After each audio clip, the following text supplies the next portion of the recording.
Yes, ready, start. Sir, during this debate, it was interesting and educative to listen to our constitutional experts. I must say that it seems to me that the question at issue is not merely a legal or a constitutional one. The constitutional amendments which we have introduced contain and reflect the urges of our people. For some time, there has been a deliberate inflation of fears which to me seem to be unreal.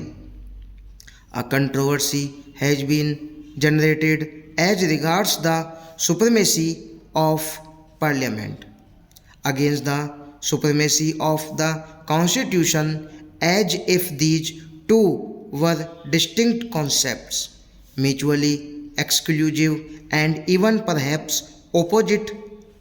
Those who describe the issue in this manner conveniently forget that our constitutional was drafted on the fundamental assumption that our people have firm faith in the principles of democracy. This faith in our people reflects in our constitution. Several honorable members have spoken of the confrontation between parliament and the judiciary. There need not be a confrontation, and I think that to create an atmosphere of confrontation does not do us much good. I do not think that there is any real confrontation either because each institution has its assigned place and role. We all know that there can be no third chamber and that no constitution can be frozen into a static position. What do we see when we look at the world around us? It would not like us long to discover that many an institution has collapsed. Many a constitution has been scrapped because it ceased to be an effective instrument for orderly change. That our constitution and our democratic institutions have survived when all around us there is a climate of tension and violence is a tribute to the faith of our people in democratic ideals and also to the flexibility and responsiveness of our constitution and our political institutions to the urges of our people. While introducing this bill, my colleague spoke of the arguments of those who opposed this bill as being based on fear and nervousness. I should like to dispel that fear and nervousness in the minds of our minorities in so far as their rights are concerned. I believe that protection to them can be guaranteed only by this parliament. Mere constitutional devices cannot give guarantee. History is full of example of constitutions being overthrown or frustrated. Therefore, a wider and deeper democracy is a more durable guarantee of the rights of our minorities. My endeavor has not been to defeat parties but to educate the public and strengthen the people so that they themselves will not permit any curtailment of their rights.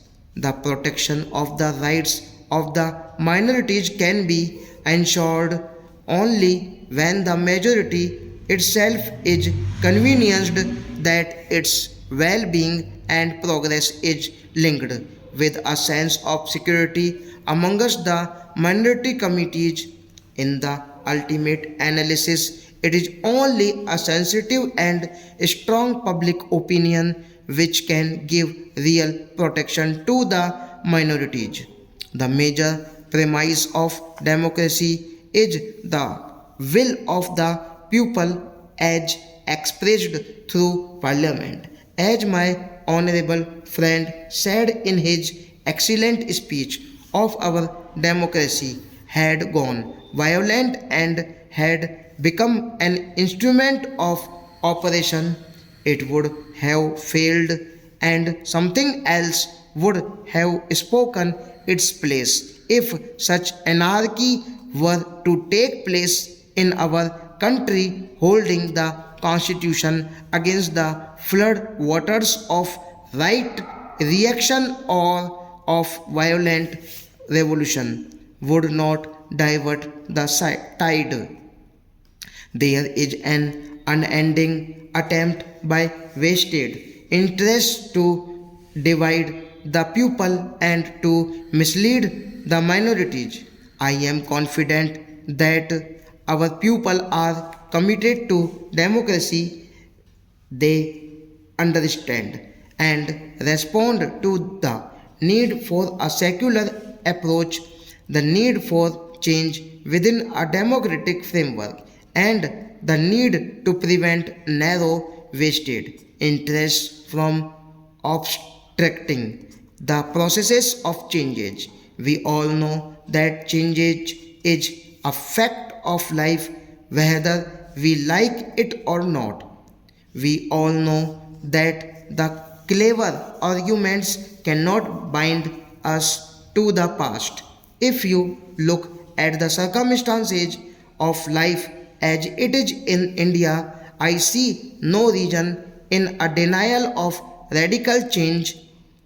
Whatever is made rigid ceases to be living and organic, and many becomes less and less reflective of the needs of a vital and dynamic people. So what are the choices before us? Can we adhere to the status quo?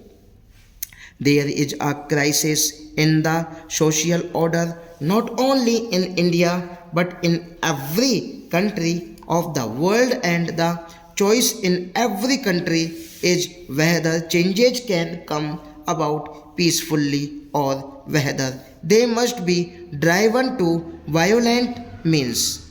I heard several members from the opposition saying that I was twisting the meaning. I think all those who have read newspapers in the past few months and all those who have followed the election campaigns know where the twisting has taken place, how everything we have said has been twisted and misconstrued. We believe in the commitment and we shall continue to believe in it. I think in today's world, this is a word which has great significance for the future. Stop.